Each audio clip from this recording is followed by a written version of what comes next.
Okay, so for this, okay, we're going to apply our factoring to these questions now, okay? And remember when we solved lines, what it was we were solving for, okay? We solved for an x value that satisfied the equation, okay? That's what's happening here. When you guys factor, we're able to solve from those factors the x values that satisfy the equation. That's what factoring's for, okay? That's why I separate this. This is why I flip the order in which we're doing things, okay? Because this gives us just extra practice doing factoring, okay? Okay, so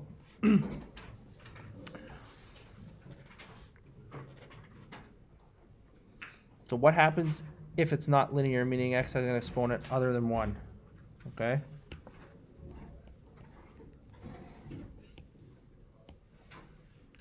Okay, so now we're solving. You remember this is what a line looked like, and we could solve, we could shuffle things around. You did this all in grade 9, right?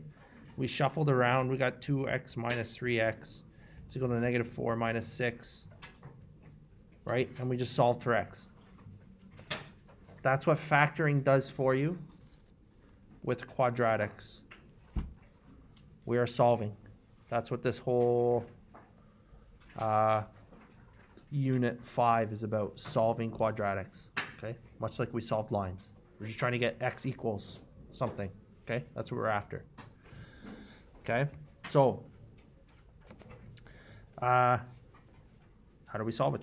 To solve a quadratic means to find the values of the variable that make the equation equal 0. Okay.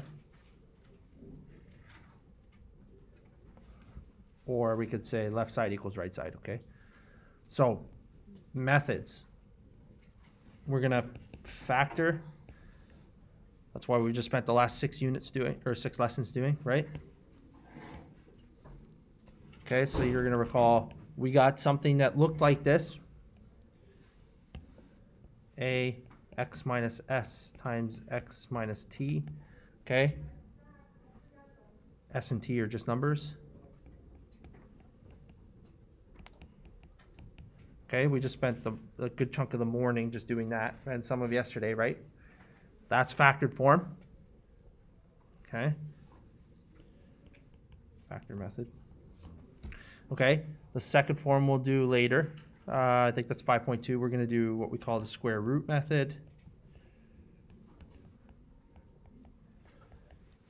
And the third one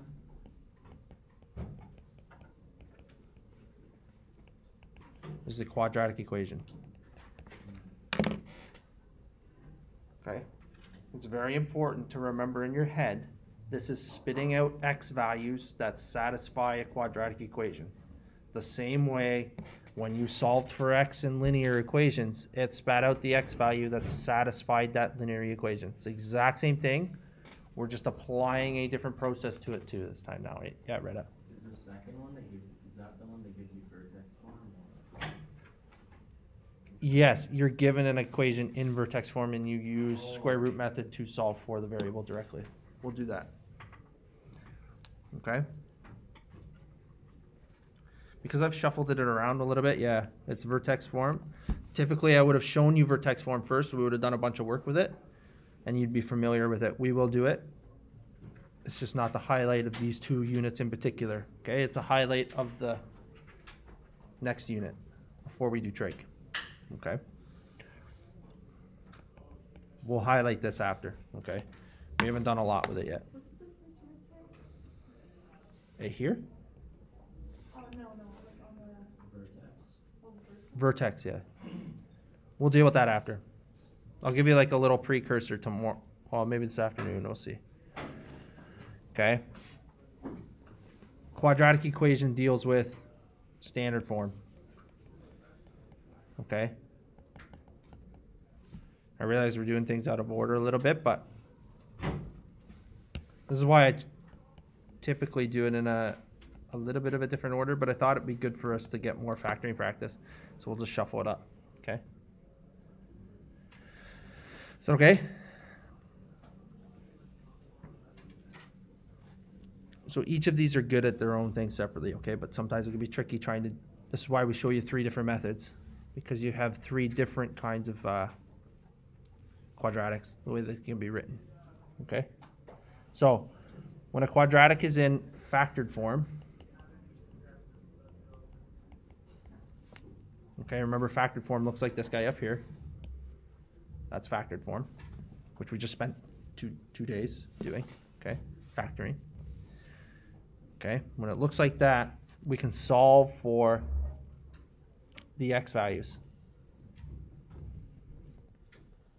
Okay.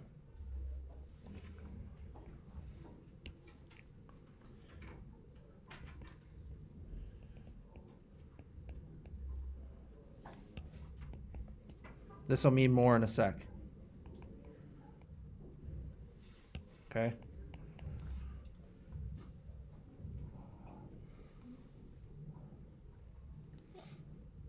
Okay, so you're going to get something that's x minus s times x minus t.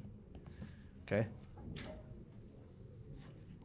that say x values? Values, yeah, sorry.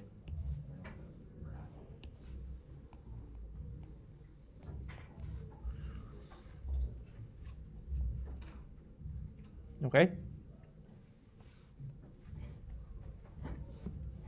Lots of words, okay? The important part's not the words, okay? I'm just putting this down for formality's sake. You know how to do these questions already. We're just going to throw one extra step in there. That's all. Okay? It's just factoring with one extra step. It's basically the summarization of the first half of this page, okay? So,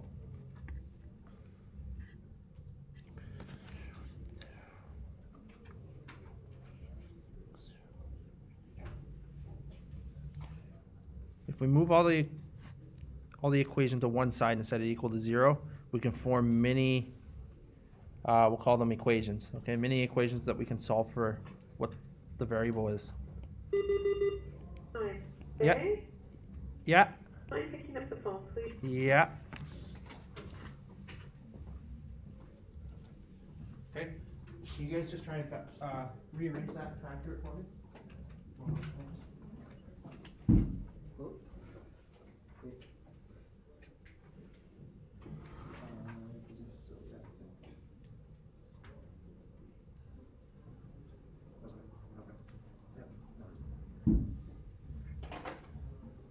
Okay, can you guys rearrange that so it'd be like x squared? You're gonna add 7x to both sides and add 9 to both sides. Okay. 9 or 10?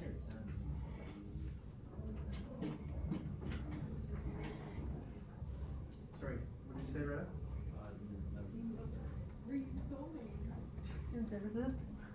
Okay, so this isn't really written that nicely, right? It's not like a normal quadratic that we've seen that we can factor. So, but we can move it over, right? And we're going to set it equal to 0 when we do that. So I'm going to add 7x to both sides. And I'm going to add 10 to both sides as well. Okay? So the result is going to be, so this hasn't really changed from linear stuff, right?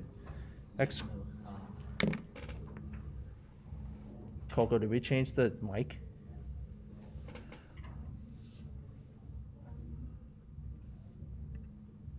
What am I on there? Okay, so we're okay. Okay, so we're okay. So I'm rearranging this. So it's x squared plus 7x. Then I'm going to add 10 to both sides.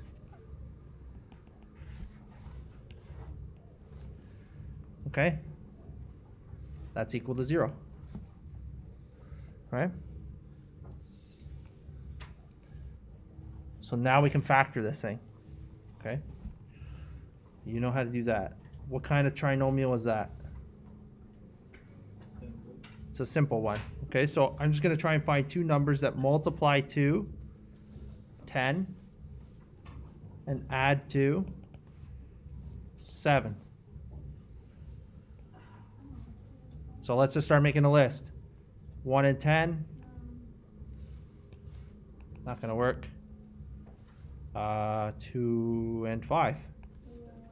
That looks good. So how do I rewrite this thing down here? X, sure, x plus 2 or x plus 5, doesn't matter. That is equal to 0.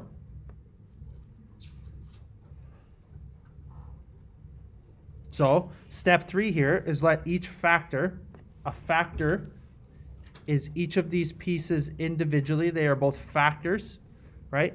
It's saying let both of them equal 0.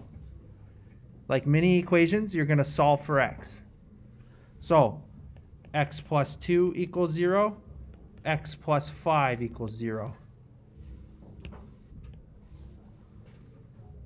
From there, I can just solve with x's.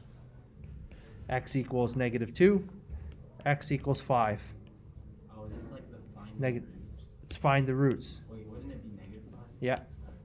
I caught that before you corrected me, just so the record's clear. Okay.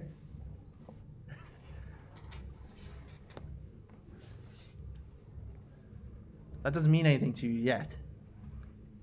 But if you were to plug either of those two values into here, it will give you 0. If you don't believe me, we'll try one. We plug in -2 squared plus 7 times -2 plus 10. We have 4 plus -14. That has to equal 0, sorry. Plus 10 equals 0. 4 minus 14 is going to be -10 plus 10 equals 0. Yeah, and I did the other one as well. They both worked. Still doesn't mean anything to you because I haven't shown you what a quadratic looks like, but you have to take my word for it that both of these are what we call solutions, roots, x-intercepts. What's the last one? I can't think of it off the top of my head. Well, it'll come to me. Are there 3 more? There's 4 different ways to call these things as, You said solutions, right? yeah. I will use them interchangeably as we discuss. That's why I like to list all 4 of them, just so everybody's on the same page, but they all mean the same thing. They are points that, or x values that satisfy the equation, Yeah. which means left side equals right side. Okay? Everybody okay? Rewrite it. What do you mean? With this stuff? Yeah. I'm going to keep going here in a sec. You could call it math one. Oh, it's like just talking about, so what this is talking about is like the benefits of this method versus the limits to it. Okay, so the benefits is it's quick. Although it might not seem quick, when I show you some of the other methods, you're going to go, oh yeah, I prefer to factor. Quick and easy. I'll put easy in quotation marks. How's that? It's a relative term. Okay. Bad quality of the method. What do you do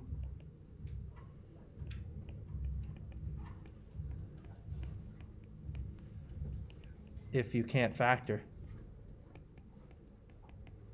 Have you come across that yet? I don't know if I've given you any questions that can't factor yet, but they're out there. Non-factorable questions are questions that you can't find 2 numbers that satisfy the multiplication and addition state like conditions that have existed in the trinomial. Wait, just for Kai, are we going to be doing partial factoring soon? What do you mean by partial factoring? Like, you know, you just said how you can't find like 2 numbers that satisfy multiplication and addition. Where you, like, I don't know how to explain it. It's just like you don't factor completely into 2 separate like brackets. Isn't that like kind of It's kind of similar. the factoring by grouping? It's still, I feel like it's more sort of a common factor. Okay. I'm just going to say if you can't factor, you're going to use a quadratic equation. That's the gist, okay? So not everything's going to be factorable that I give you, okay? So I'm going to give you a tool to use in the event that you arrive at a situation that like that, right? Okay? So these are relatively, the more of these you do, you'll be able to like get the hang of it, and you go, okay, this is this and this is this, x equals this, x equals that, right? So with each of these, I'll do 2 the normal way because it's useful, but sometimes I've done a pretty good job at representing the 3 different kind of scenarios that you can come across here, okay? The first one's relatively easy. We've already seen that one. X plus 4 equals 0, x minus 3 equals 0. You just solve. Yeah. So x is going to equal to negative 4, and x is going to equal to positive 3. Okay? In the second one, you do the same thing. This is why I show you it this way, where you write the equations both equal to 0. Both factors are equal to 0. Sorry, not equations. Both factors. Okay? So in the second one, you do the same thing. 2x minus 1 equals 0. 2x is equal to 1. X is equal to 1/2. Okay? Second one, 3x plus 1 equals 0. 3x is equal to negative 1. X is equal to negative 1/3. Okay? The last one, you can use the same method. I'll start with the easier piece. X minus 3 equals 0. X is equal to 3. Am I moving too fast? You guys are okay? Okay. The second one here, I'll slow down for this one because this is a little bit important. Negative 2x is equal to 0. You're just trying to isolate for x, right? So I'm going to divide both sides by negative 2. What's 0 divided by negative 2? 0. So x equals 0.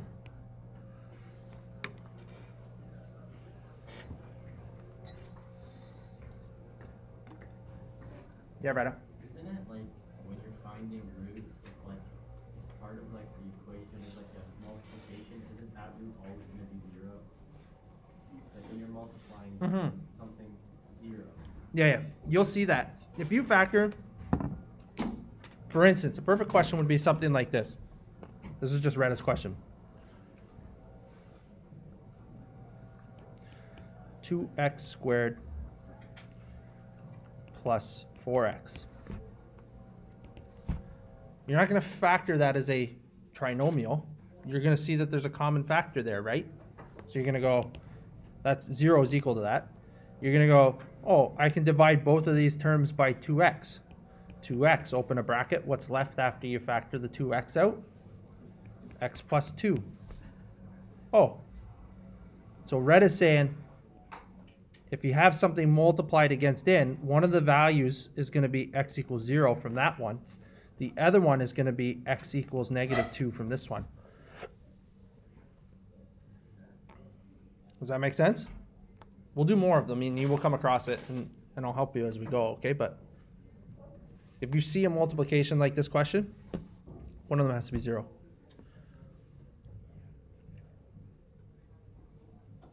Okay? Now, sometimes it's not factored. So you must factor first.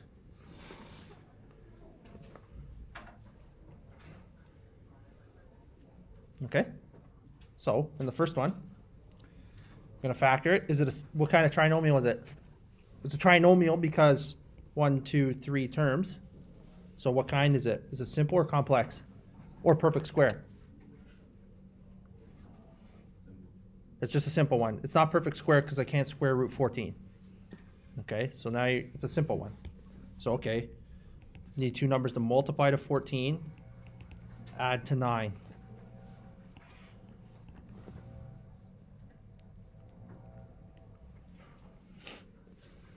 One times 14, not going to work.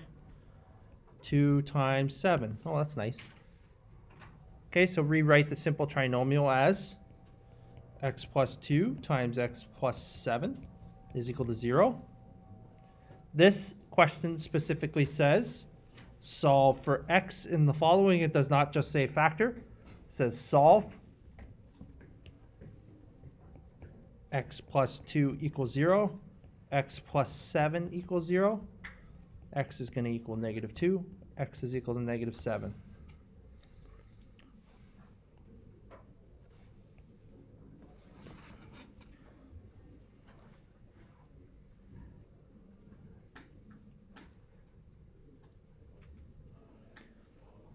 Okay? Now, we arrive at a question that Retta brought up. What are we going to do here?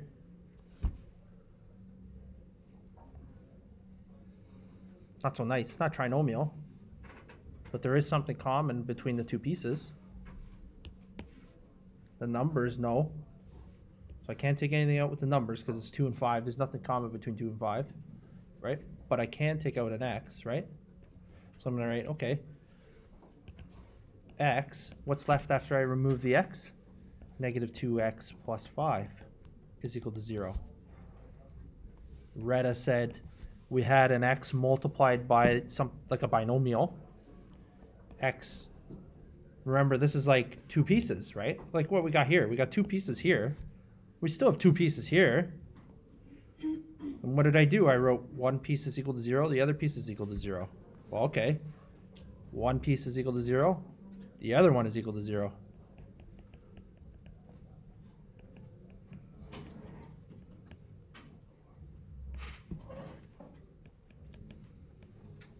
That looks like 0.5, sorry, it's negative 5.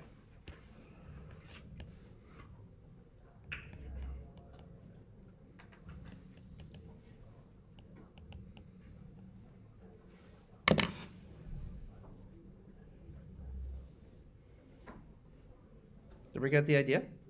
Does everybody see why I chose to flip the order of the course? Okay, at the pace we're going, chances are some of you need a little bit more practice with the factoring. This is providing me an opportunity to continue teaching factoring with you guys, while just throwing one extra step in it, right? Just buying us a little bit more time for the test on Thursday, right? You guys get more and more practice with the factoring. That's all that matters. Thursday's test is only factoring, okay? So it's not going to include this lesson. It's only 3.1 through 3.6. So I'm not going to ask you to solve. I'm not going to ask you to do anything that we do from today, like this lesson onward on Thursday. Okay, so I've chose to flip the course around to give you a little bit more practice before test sort of thing, right? Is that okay?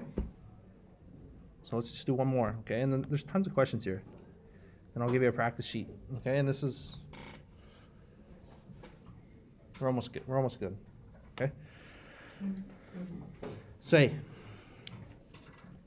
trinomial looks kind of simple because there's a 1 out front. A 1 out front, simple trinomial, factor it. Two numbers that multiply to negative 7, add to negative 4.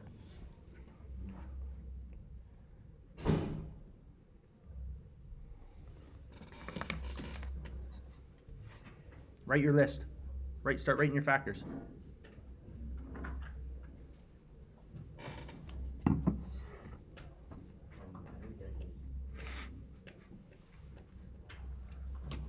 You waited till now? Oh, well, like... You can interrupt at any time. Yeah, I didn't want to interrupt. Okay. And also, like, it's just better if I, like, listen to it. Yeah, that's okay. Right. You can fill it out after. It's okay. I'll post it, everything. I said that from before, right? You guys don't have to worry about writing stuff down. Okay, I'll post the solutions. I make the recordings. You guys sit here and watch if you want to and fill it out after, right? If you can't multitask or keep up, or if I'm moving too fast, just sit and watch. It's okay. Right? Okay? What's the answer? X equals what and X equals what?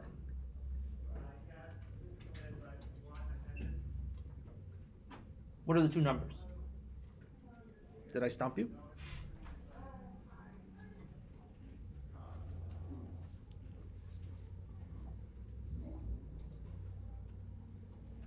Here's the problem with the number 7. It's prime. 1 times 7 is the only factor for 7. So unless I give you a question that's like 7 and 1 that adds to 8, you're not factoring the question like that because 7's prime. So with this question, you would, yes, it would work, but no factor. You can't factor it.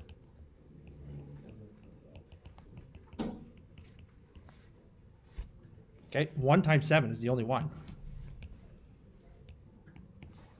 So you're stuck.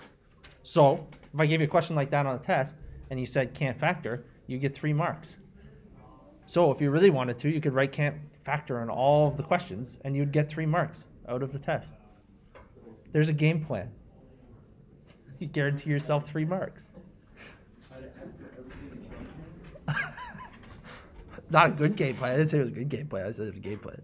How many points do you get? 3 out of? 3 out of what?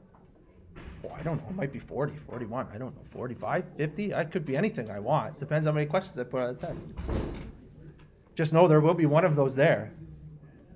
If you write can't factor, it's like guessing A for all of multiple choice. Nobody said that was a good idea, but you'd probably get a couple right. That's like this. Can't factor on every question. 3 marks. Somewhere. Which one? We don't know.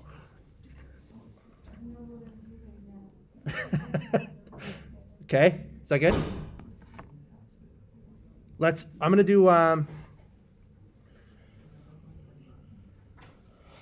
let me do a complex one, and I'll hand you guys, well, you guys are good for lunch pretty much. Okay?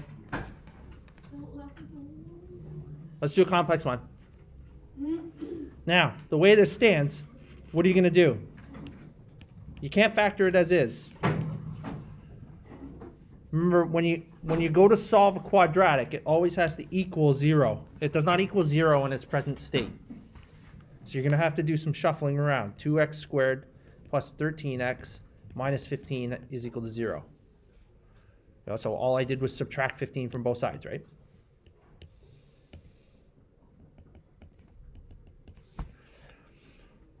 Now this is something I do. I can't factor the 2 out. Or I can't turn this into a simple trinomial, so you're stuck having to factor as a complex trinomial. Okay?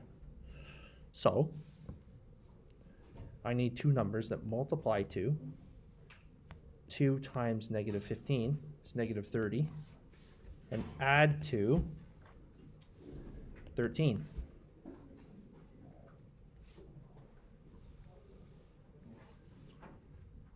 Right? So go nuts. Tell me the numbers. 1 and 30. 2 and 15.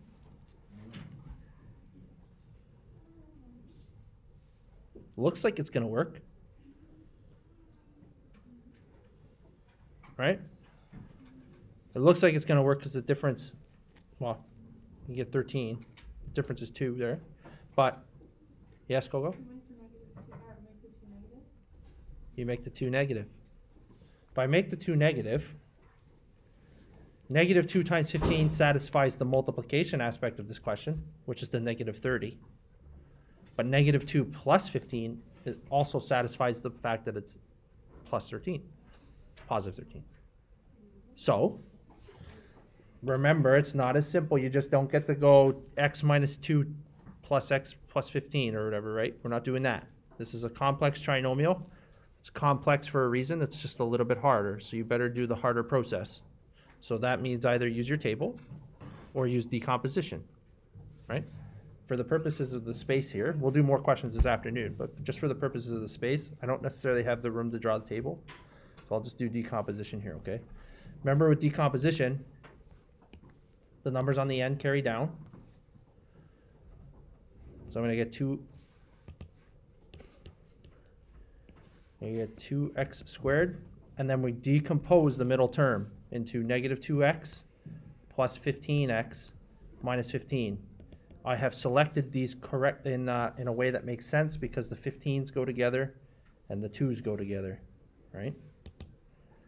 From there, you break the question in half. You find what's common in the first half as 2x. You tell me what's left, x minus 1. In the second half, you factor out a 15, x minus 1. I now see that there are 2 pieces there, x minus 1s. That's all equal to 0, don't forget that. X minus 1 multiplied against 2x plus 15 is equal to 0. Solve for x. I'll bring this up here. Sorry, I did a horrible job of giving you guys room. X minus 1 equals 0, so x equals 1. 2x plus 15 equals 0. 2x is equal to negative 15. Divide both sides by 2. X is equal to negative 7.5. Okay, that is lunchtime.